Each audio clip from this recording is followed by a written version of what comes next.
Changing out the boot hatch solenoid on a Skoda Fabia MK1 99 to 2007. If you're having issues with the tailgate stroke boot latch motor, such as constant whirring noises, clicking noises, slow grinding, intermittent or slow actuation, non-actuation, then you may need to change out the solenoid mechanism. Gently prising up the little plastic cover partly reveals the latch mechanism and electrical connections just here, which is useful to test the signal from the cables and the solenoid motor. First, eliminate all other possibilities, one of the main ones being a failed driver's door lock microswitch, which prevents the hatch from opening until you open another door, such as the rear passenger door. If the handle switch on the tailgate doesn't click, this can be a different issue. To get at the mechanism fully, you need to take this rear panel off. First, pull off the boot hatch seal. Lift up the boot base and slot it behind the seat just here to hold it up. And you need to take two Phillips screws out, one here and one here, and also two 10mm plastic nuts right at the bottom. I use a 1/4 inch 10mm socket and wrench.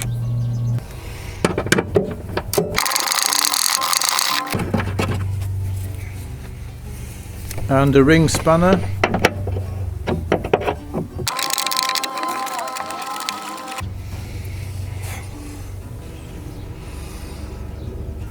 Take out the two Phillips screws.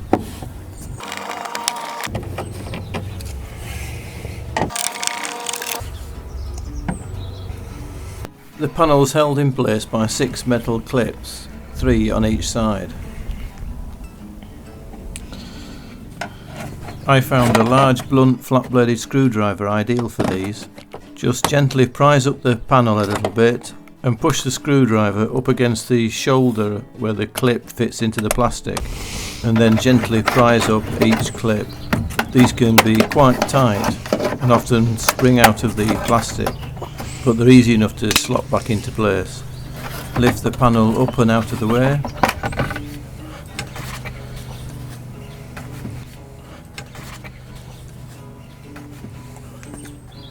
Here's the latch mechanism with the solenoid actuator. To detach the electrical connection, just depress the two little prongs and pull it out.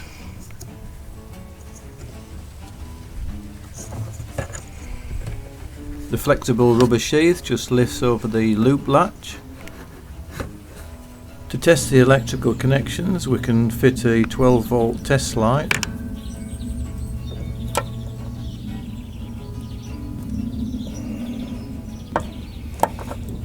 Engage the catch in the boot hatch and press the release button, which should be enough to momentarily illuminate the lamp.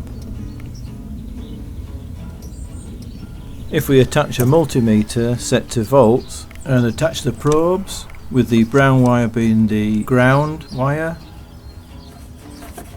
we get 0 volts to register the circuit.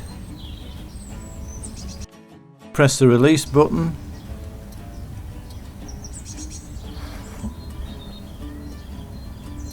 We get a momentary flash of volts and then an open loop circuit and back to 0 volts, which is what you'd expect if the circuit is working correctly.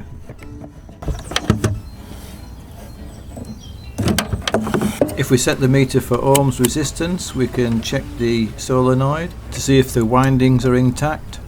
If there's a break in the windings, you won't get a reading. It'll register as an open circuit. What you're looking for is a little bit of resistance. Mine registers about 2.3, 2.2 ohms and works perfectly. To take the solenoid off, you have to take the unit off, which is bolted on by two M8 XZN triple square screw bolts. Importantly, not to be confused with double hex bolts. And because the bracket is adjustable, we need to mark around the bracket so we can put it back in the exact same place, assuming that is it's correct in the first place. Then we need to take off the remote boot release if you have one. First mark the adjuster and then slacken off the locking nut. Then turn to the nipple end and with a sharp tool turn the plastic grommet around so the slot is vertical, enabling the nipple to come out when you pull it back.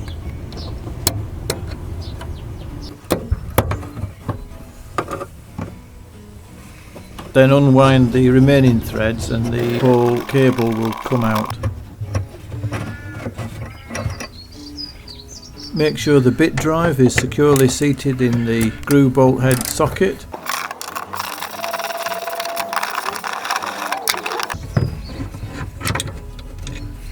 And remove from the car.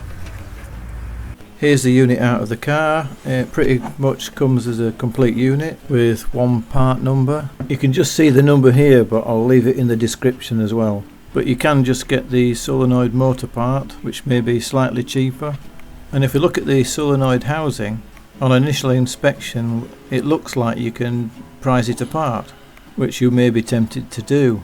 Just be warned that these clips are actually designed to break if you attempt to detach them. You can take the solenoid off by unscrewing the screws on the rear side of the bracket.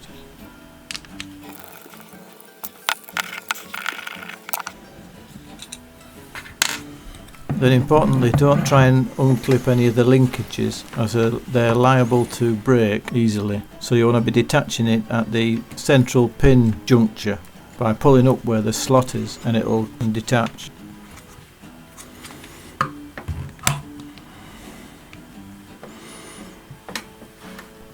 You can see here the kind of ball and socket configuration on the end of the actuating pin. Refit the solenoid pin by slotting the knuckle into the socket up against the shoulder. Screw it back to the bracket, being careful not to over tighten the screws. And then align the bracket on the car. Fit in the screws to hand tightness so you can still adjust it. Finalise the alignment and tighten down to the correct torque.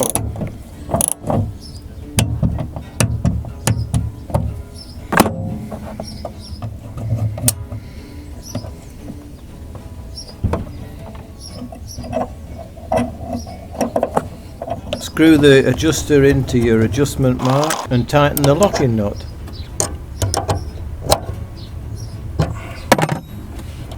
Then you just need to make sure the slot in the grommet aligns with the bracket, slip the nipple into place,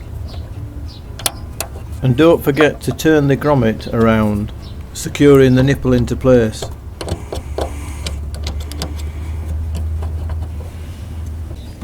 Refit the rubber flap, and it's probably worth checking everything's aligned and operating correctly before you refit the rear panel.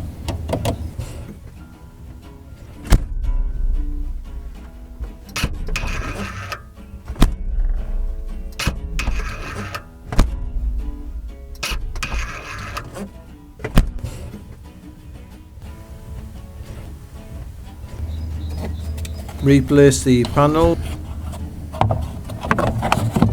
using the alignment peg to help locate all 6 metal clips into the holes in the bodywork.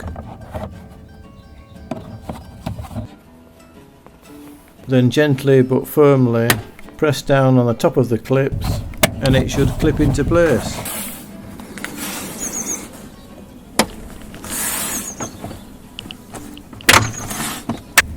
Screw the 2 Phillips screws back in,